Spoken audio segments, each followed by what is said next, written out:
Disclaimer: Mutual fund investments are subject to market risks. Read all scheme related documents carefully. Mutual fund முதலீடுகள் பங்குச்சந்தை அபாயங்களுக்கு உட்பட்டவை. முதலீடு செய்யும் முன் முதலீட்டு ஆவணங்களை கவனமாக படிக்கவும்.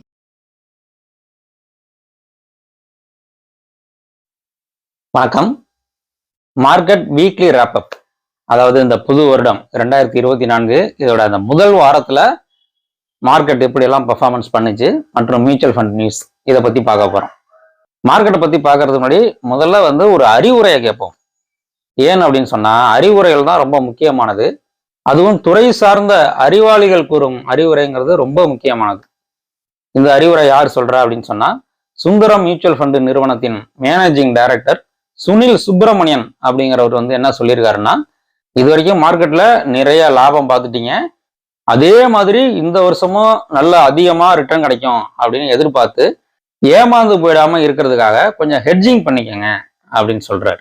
அதாவது பங்குச்சந்தையில ட்ரேட் பண்றவங்களாகட்டும், மியூச்சுவல் ஃபண்ட்ல முதலீடு செய்யறவங்களாகட்டும், ரொம்ப அதிக லாபத்தை எதிர்பார்த்து வெயிட் பண்ணுவோம், இன்னும் லாபம் வரட்டும் அப்படின்னு இருக்காம ட்ரேட் பண்றவங்க ஓரளவுக்கு ஒரு ரீசனபிளான லாபத்தை பார்த்து வெளியே போயிடணும்.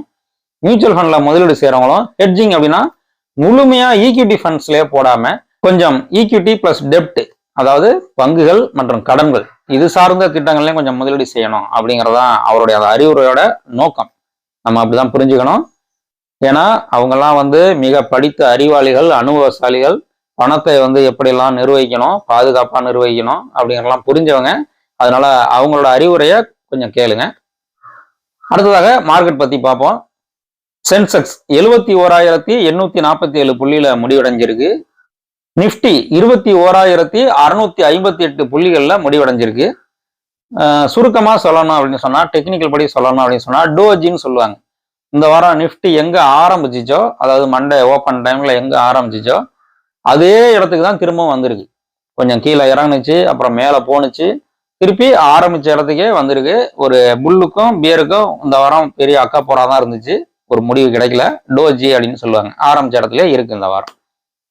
வர வாரம் அதுக்கு ஏற்ற மாதிரி கொஞ்சம் ட்ரேட் பண்ணுங்க. அடுத்ததாக MSCI இண்டெக்ஸ்ல இருந்து ஒரு நல்ல நியூஸ் வந்திருக்கு.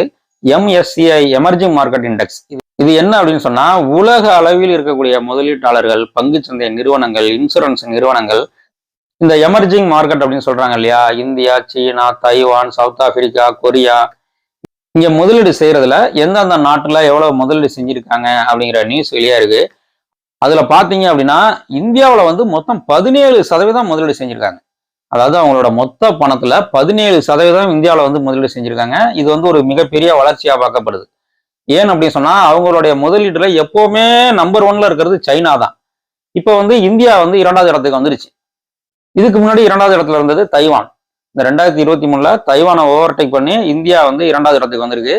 அதாவது வெளிநாட்டு முதலீட்டாளர்கள் இந்திய பங்குகளின் மேல எவ்வளவு நம்பிக்கை வச்சிருக்காங்க அப்படிங்கிறத இதை காமிக்குது. இதுவே போன வருஷம் MSCI இண்டெக்ஸ் மூலமா இந்தியாவில் எவ்வளவு முதலீடு பண்ணியிருந்தாங்க அப்படின்னு சொன்னா 13% தான் பண்ணியிருந்தாங்க. இந்த வருஷம் அது 17% மாறிருக்கு. இது ஏன் ஒரு பாசிட்டிவான விஷயம் அப்படின்னு சொன்னா, வர வருஷம் ஃபெடரல் ரிசர்வ், அதாவது அமெரிக்கால வட்டி எல்லாம் குறைக்க போறதா மத்திய வங்கி சொல்றாங்க. வட்டி எல்லாம் குறைக்க போறாங்க. இதன் மூலமா இன்னும் அதிக பணம் எமர்ஜிங் மார்க்கெட்டுக்குள்ள வர வேண்டியது இருக்கு. அதுல கணிசமான பணம் இந்திய பங்குகளை தேடி வரும். அதனால இந்த வருஷமும் மார்க்கெட் கொஞ்சம் நல்லா இருக்கும் அப்படிங்கிறது தான் இந்த நியூஸோட சாராம்சம். அடுத்த நியூஸ் பார்த்தோம் அப்படின்னு சொன்னா, பப்ளிக் செக்டார் அண்டர்டேக்கிங் சொல்லுவாங்க, பப்ளிக் செக்டார் என்டர்பிரைசஸ் சொல்லுவாங்க. அவங்க கிட்டத்தட்ட 50,000 கோடி அரசுக்கு டிவிடெண்டா கொடுத்துருக்காங்க. தொடர்ந்து 3வது வருஷமா இந்த 50,000 கோடிக்கு மேல டிவிடெண்ட் கொடுத்துருக்காங்க. அரசுக்கு நல்ல வருமானம். போன வருஷம் வெளிநாட்டு முதலீட்டாளர்கள் கிட்டத்தட்ட 20.7 பில்லியன் US அளவுக்கு இந்திய பங்குகள்ல முதலீடு செஞ்சிருக்கிறதா ஒரு நியூஸ் வந்திருக்கு. இன்னொரு நியூஸ் என்னன்னா, 2,000 ரூபாய் நோட்டுகளை நீங்க போஸ்ட் ஆபீஸ்ல மாத்திக்கலாம், எக்ஸ்சேஞ்ச் பண்ணிக்கலாம் அப்படின்னு ஒரு சில வெப்சைட்ல நியூஸ்ல வந்திருக்கு.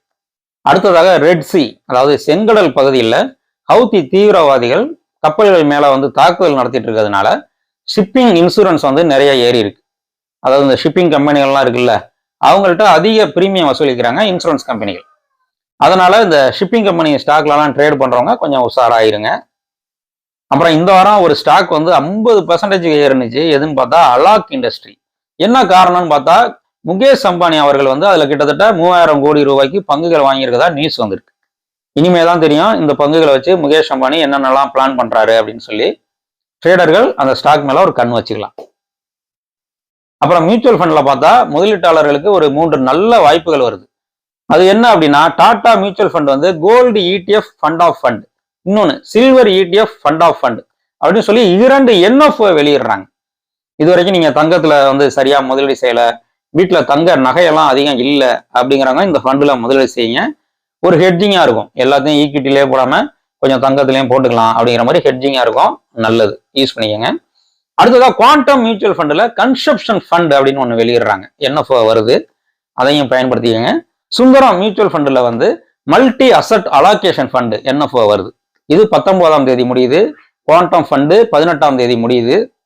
Tata gold ETF, silver ETF, NFO எல்லாம் வந்து 16ஆம் தேதி முடியுது. பயன்படுத்திக்கோங்க. நன்றி, வணக்கம்.